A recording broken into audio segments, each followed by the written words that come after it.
मेरे सामने बैठी मेरी माताएं, बहनें, पितातुल्य बुजुर्गों, नौजवान साथियों, हमारे सभी नेतागण, सभी कमेटी के सदस्य और मीडिया के साथियों, मैं एक बार फिर से जो हमारे शहीद किसान हैं उनके श्री चरणों में अपनी श्रद्धांजलि अर्पित करता हूं। और जो परिवार है और पूरे गांव के जो यहां मौजूद हैं, जो पिछले 90 दिन से संघर्ष कर रहे, आज एक विकट समस्या में हैं, सबको मेरा राम राम है, सबको मेरा प्रणाम है। साथियों, आज चौथा दिन हो गया और 4 दिन में पहली बार जो हमारे अंदर के भाव हैं वो थोड़े से टाइम में आपके बीच में रखना चाहते हैं। और जितने भी साथी खड़े हैं उनसे प्रार्थना है कोई खड़ा ना रहे, बैठ जाएं सब। साथियों, आजादी के 75 साल बीत गए, आज भी हमें अपने हकों के लिए पुलिस के लाठी डंडे खाने पड़ते हैं। आज भी हमारे बुजुर्गों को पीटा जाता, हमारी माताओं बहनों को पीटा जाता है। जो लोग वोट लेकर के गए वो लोग एसीओ के अंदर बैठे हैं और वोट देने वाले जो है सड़कों के ऊपर बैठे हैं और हमारे आदमी की हत्या हो जाती है। मेरी सभी से यह प्रार्थना है कि ये लड़ाई हथियारों की नहीं है और खास करके सभी नेता युवा साथियों से अपील कर रहे हैं और हमारी भी ये प्रार्थना है कि ये लड़ाई हथियारों की नहीं है, ये लड़ाई हौसलों की है। इस बात का हमें ध्यान रखना चाहिए। आंदोलन महात्मा गांधी के रास्ते से होते हैं, हिंसा किसी बात का समाधान नहीं है। हम भगत सिंह को मानने वाले लोग भी हैं और हम महात्मा गांधी को मानने वाले लोग भी हैं। जोश हमारे अंदर होना चाहिए सिर जोड़ने के लिए, लेकिन होश के बिना जोश का कोई काम नहीं है। और साथियों, जो बातचीत चल रही है, 3 बार प्रशासन के साथ मीटिंग हुई है,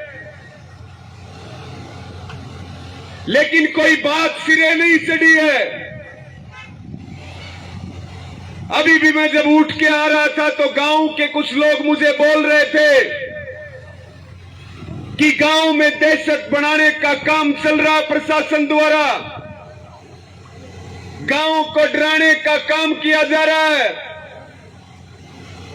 और हम भी जब रात को 12, 12:30 बजे की बात है, पुलिस की गाड़ियां घूम रही थी,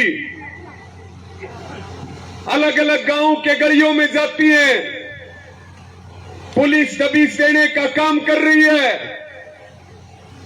इस सभा से और इस आंदोलन स्थल से पूरे गांव से भी अपील है और पुलिस प्रशासन को भी ये चेतावनी है कि हम लड़ने वाले लोग हैं। हमारे पूर्वज मुगलों के खिलाफ लड़े, अंग्रेजों के खिलाफ लड़े, 75 साल से अलग अलग सरकारों के खिलाफ लड़ रहे हैं।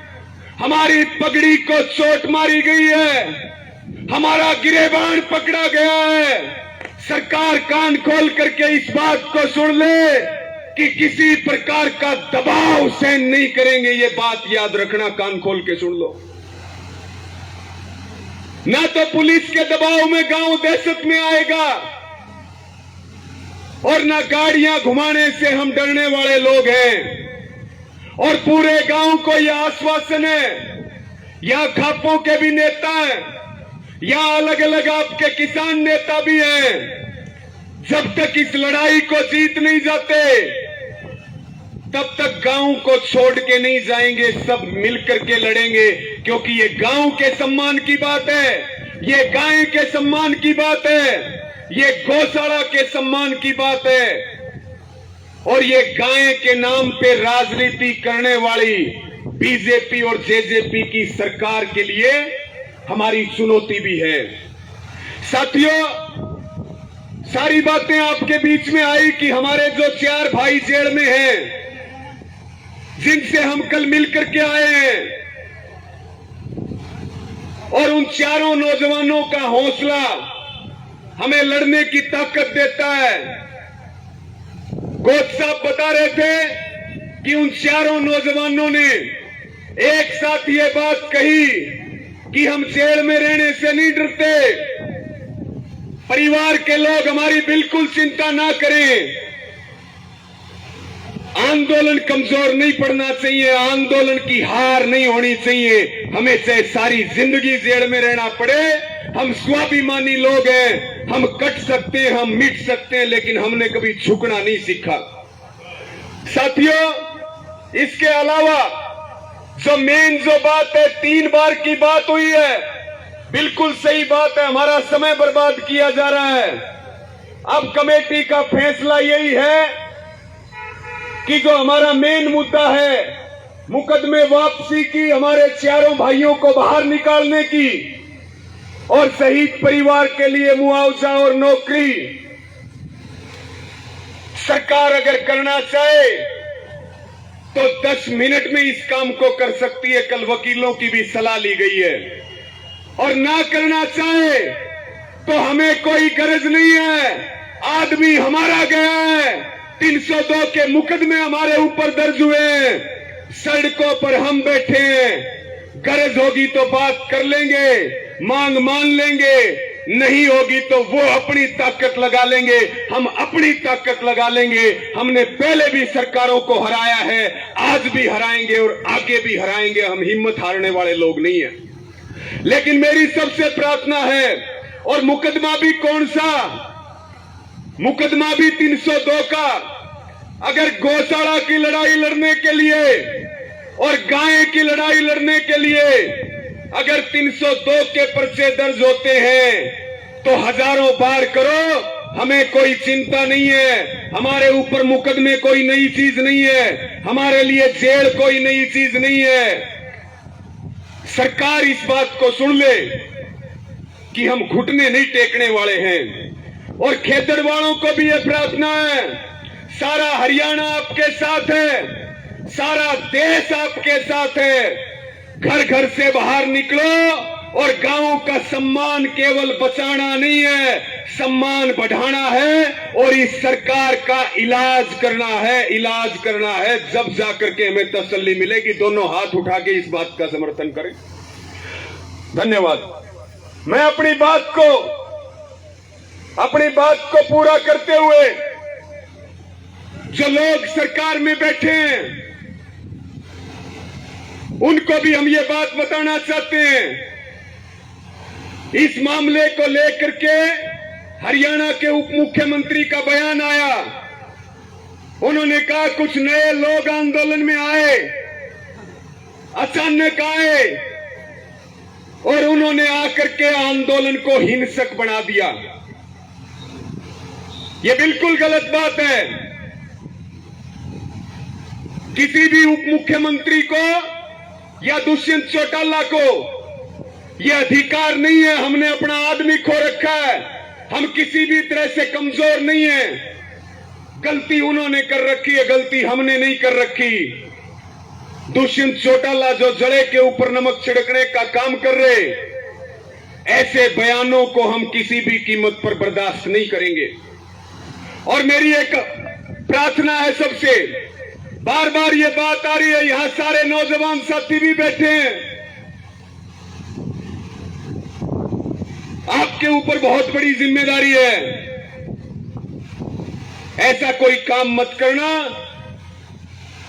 किसी ने कर दिया वो कर दिया, लेकिन आगे से ऐसा कोई काम मत करना जो सबके लिए सबका सिर शर्म से झुका दे। यहां सारे नौजवान साथी बैठे हैं, बार बार बात आ रही है, बहुत सारे वक्ता भी बोल रहे, हमारे जो नौजवान साथी हैं, आप शिवराम गिरी जी को मानते हो, शांति गिरी जी को मानते हो, दादा खेड़ा को मानते हो, आप अपने इन नेताओं को मानते हो,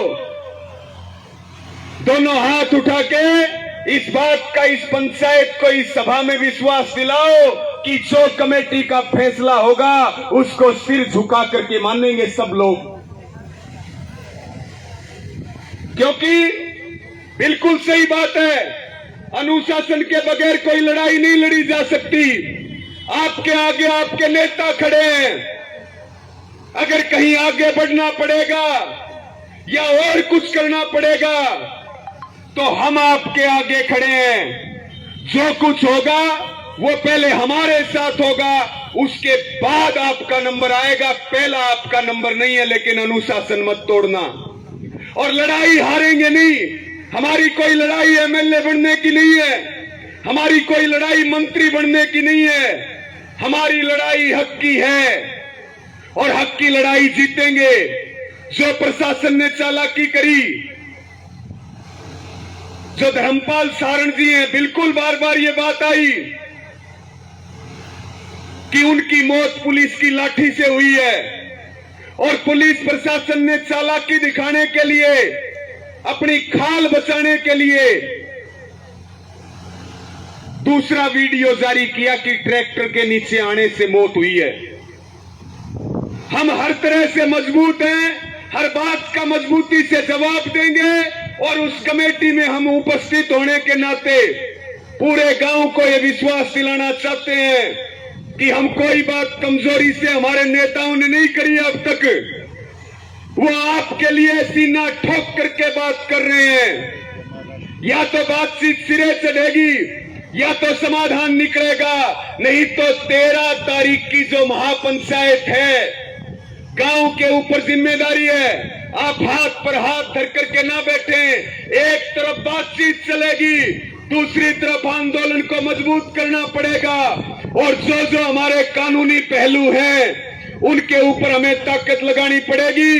पूरी गांव से, पूरी इस पंचायत से अपील है, 13 तारीख को केवल और केवल 48 घंटे से भी कम का समय है। पूरी अपनी जिम्मेदारी समझ करके महापंचायत की तैयारियां करें। सिर जुड़ेंगे तो सरकार झुकेगी। हमारे पास यही केवल एक रास्ता है।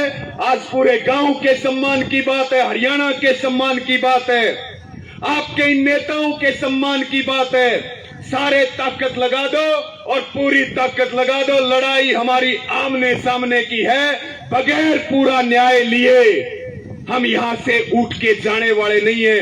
जो जो हमारी मांगे हैं उनके ऊपर सरकार को स्वाभिमान के साथ झुकना पड़ेगा, तब जाकर के हमारे आंदोलन की विजयी हासिल होगी। आपने मेरी बात सुनी, मुझे समय दिया, और कोई बात मेरे से गलत निकली भी हो उसके लिए भी मैं माफी चाहता हूं।